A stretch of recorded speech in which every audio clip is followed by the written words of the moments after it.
So thank you for this opportunity to introduce our results and our work to you. So the project that I'm presenting is a collaboration with Penn State University, and in particular with Ting.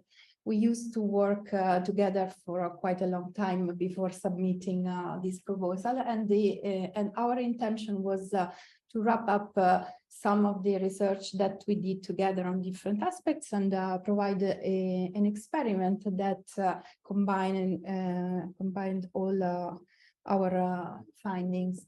So we started with the analysis of SDN vulnerabilities. As you know, probably, I don't have time to go through the paradigm from scratch, but the idea is to logically separate the control and the data plane of a network architecture. And by doing this, the controller that holds responsibility of this of the network management functionalities of the control plane easily becomes a single point of failure and is prone to attacks from adversaries. So one of the ideas is to study the possibilities for adversary to exploit some of the limitations of this paradigm. One of the limitations deals with the limited switch buffer memory at the data plane. So basically, the behavior of these switches that whenever a new flow comes, they have to query the controller for knowing what to do next with this flow. So how to populate the forwarding table. Since this buffer memory is limited, attackers may exploit the fact that malicious flows can take room in the forwarding memories and leave legitimate flows out of the cache, out of the forwarding table, and slow them down. So knowing the size of the flow table is relevant for this type of attack. And one of our research deals with the capability to probe the network so as to infer information that is useful to determine the size of these flow caches. And by knowing them, you can exploit this information to craft attacks that go undetected, but are really harmful for legitimate traffic. The idea is to probe the network with flows that populate the flow table. So in this direction, you populate the flow table, and by measuring so every new flow generates a miss in these caches because it's new, and the switch must ask the controller to provide the flow rule. And by measuring the time back in the backward direction, you can see that you have as many hits as the size of the cache. All the other flows will experience a cache miss because their rules will be evicted. So by populating the cache properly with malicious flows, you can infer the size of this flow table. So this is one of our work. Another work deals with measuring the network by means of end-to-end probes. So by means of end-to-end probes, you can infer significant information on the network. You can do Boolean inference. So, for example, you can spot failed nodes by crossing probes in a way that you know that successful probes traverse switches that are working, and by creating cross information between the outcome of different monitoring paths, you can detect failures in the network. Similarly, you can Similarly, you can exploit end-to-end measurements to in a different way with what is called additive tomography to infer delays on links.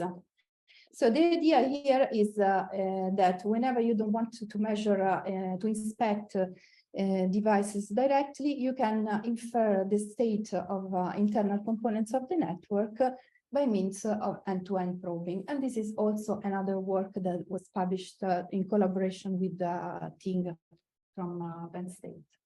So the idea is to exploit the information that you get from this tomographic technique to design routing solutions that prevent flows from incurring major congestion, and possibly to plan repairs of the network if you can do something, for example, make nodes more robust and more performant with respect to the ongoing demand. So I don't go into the details of the model, but this is just what we did to design a new routing scheme. The idea is that this problem should be solved at the controller level to accommodate new flows as well as old ones. So in the experiment, we wanted to do all together, and what we did is we designed a prototype, actually a very small prototype because we didn't have much equipment. We only had 3 programmable switches, and we did local emulations by means of Mininet. So the idea is to have a network that is this one, in which in an ideal case where there are no adversaries, you can route the flows, the existing flows F1 and F2 in the way you prefer according to your performance requirements. But then if there is an attacker that creates an issue at the level of this switch, then you can see that the yellow flow has been redirected. So measurements tell the controller that this link is congested, so that it is better to route the yellow flow someplace else. And this is all done dynamically. So the architecture is basically self-healing from this issue, even if the attack is not solved yet, because it is a slow rate attack, so there is no way to tell immediately that there is an attack going on. But still, the network is capable of rerouting the existing flows so that the performance requirements are still met. If the attack goes on, there may be situations in which, so for example, even switch C can be under attack with another attack flow. So these yellow flows can be redirected even further, and by injecting massive malicious flows, the yellow flow goes on a path that would be considered a poor performance path, but in this case it is much better than the path that is undergoing this attack. So this is the preliminary experiment that we did. By doing this experiment, we came to face several additional challenges, because as you know, whenever you put your research in a real prototype, then you discover that there is an entire new world that you have to study and new problems that you need to solve.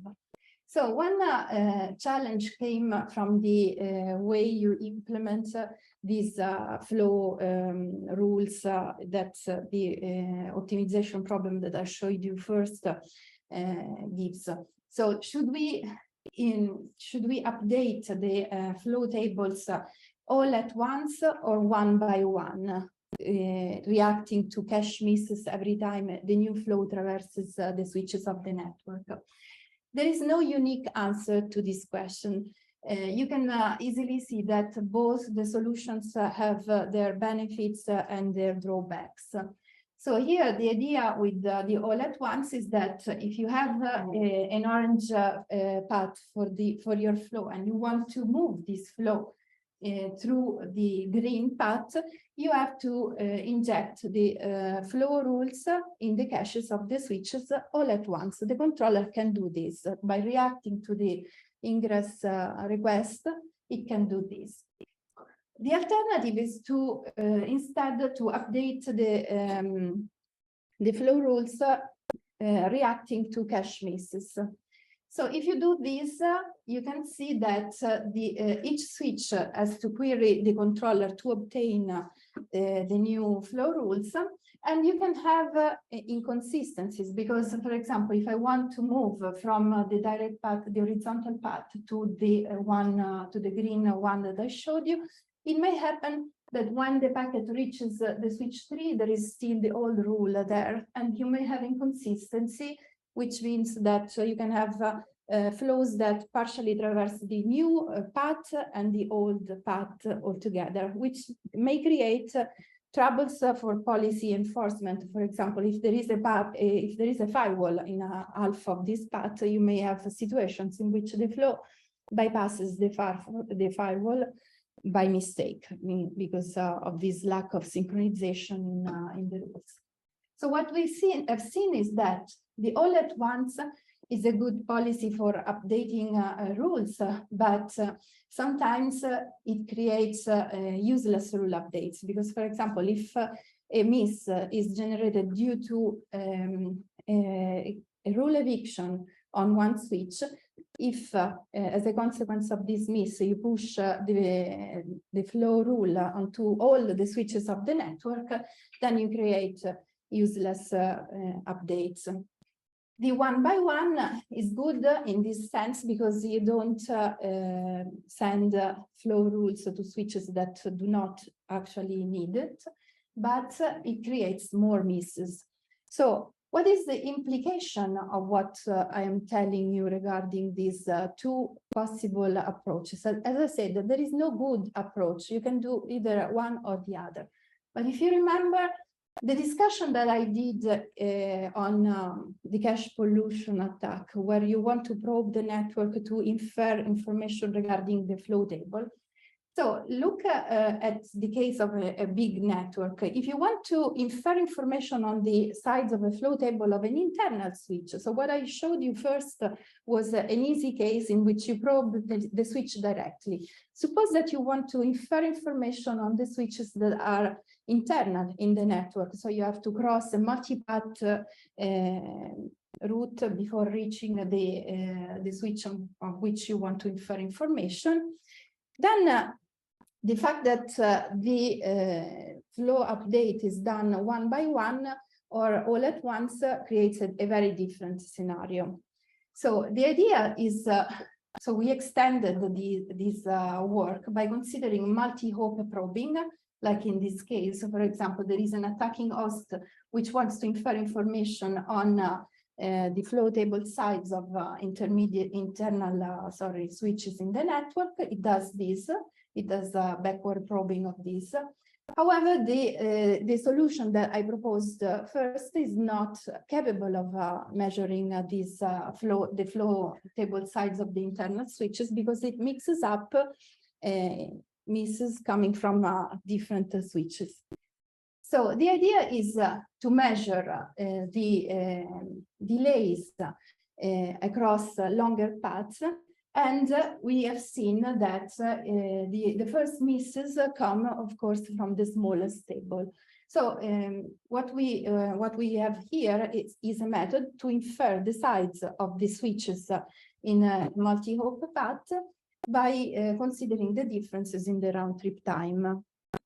So what we have concluded is that here, the difference between the all at once and the one by one strategies is particularly meaningful, because the one by one strategies basically, so these are the two conclusions are in the wrong column. So the idea is that with the one by one strategy exposes more information, because it allows you to measure the delay and the number of misses that you find along the path, because every new switch generates a new miss possibly, and you can infer a lot of information in this manner.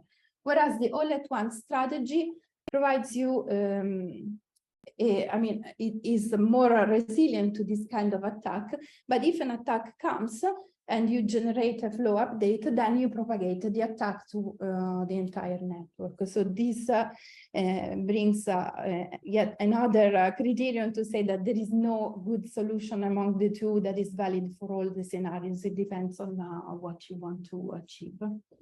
So this is my 10 minutes presentation of what we did. I'm sorry if I had to run a lot on all these details. So I'm here for questions if you want, otherwise I'll pass the floor to the next speaker. I have been abandoned by the presentation. I may have a quick question. Thank you very much for Yes. the interesting presentation. My question is related to the future. So in terms of continuing the research that you are doing, you are going to continue developing the theoretical framework, or are you going to scale up the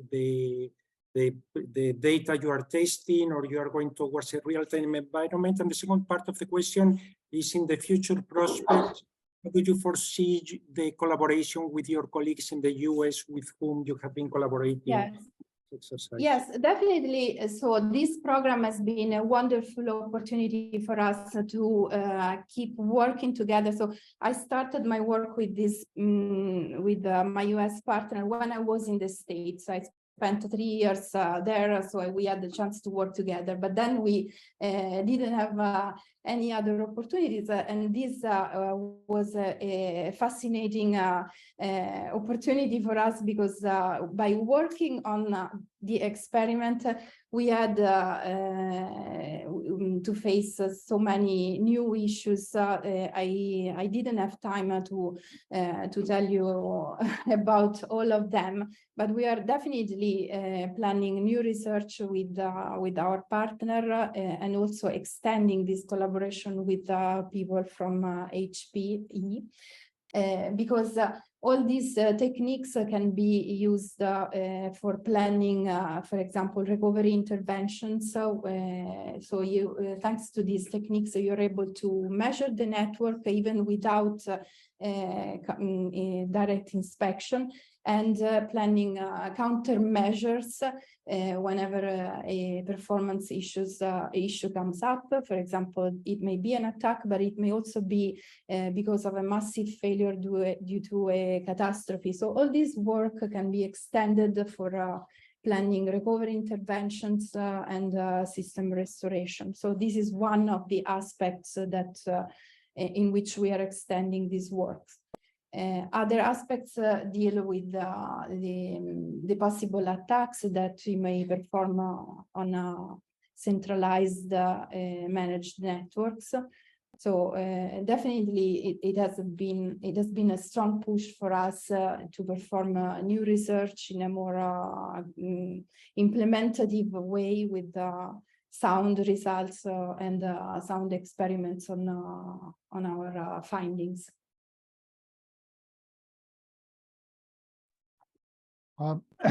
If I may, sorry, I don't know, Jorge, if you have another question. Okay. If I may ask, thank you for the presentation, very interesting. What I understand is that the fact that you knew your US collaborator Ting He from before and visited, that probably made the project work in a sense better because of that, a leg up, as we say it, in terms of the project. Is that correct assessment? So the fact that we were used to collaborate with each other in the past was definitely a plus for us, also because the NGI program was entirely on experiment, so it explicitly asked for mature research. So that was for us, so we saw it as a requirement, basically. And so I wouldn't say that we would have done this research anyway, because this is not true. We were hearing each other only once in a year, just for Christmas, probably. Right. So it's not that we didn't need it. We felt that the NGI program did gave us a very important opportunity, not only for the money, but because that was also available from other projects, but because of gathering the ideas together and pushing us to provide experimental research that sometimes you neglect because you have to publish papers, and sometimes it's easier to do more theory than implementing stuff that requires people and equipment. So it's and time, of course. So it's been a really amazing opportunity. Great, thank you very much. Thank you. Thank you, Novella. I may just ask very, very quickly, as you know, our program has the 3 deliverables and review meetings and everything. Is there anything you can share on sort of that process? Is it too much or too little, or, is there any feedbacks you can give us on improvement on that, or what No. okay for you? So what we felt is that the timing was a bit short for the type of experiment that we planned to do, even if it was simple, because as you have seen, the architecture was rather a toy architecture. But what we felt is that we had a strong pressure to conclude, because 6 months for a hardware implementation is really a short period if you really start from scratch with the experiment as we did. So we had to employ all the students in my lab to do the research, even the people that who were doing a different research, and that in those months were fully devoted to the NGI project. And so that was one of the challenges. So if I had to suggest something, is to give more months to complete the work. So that's. Yes, we always know that. Okay, so the audience agrees. Thanks for the support. Thank you very much, Novella. Okay, thank you. Now, that's a fantastic feedback. We have some internal discussion between Jorge and me, and so to hear it from the coordinators that work on it, good to know that. Thank you. Thank you.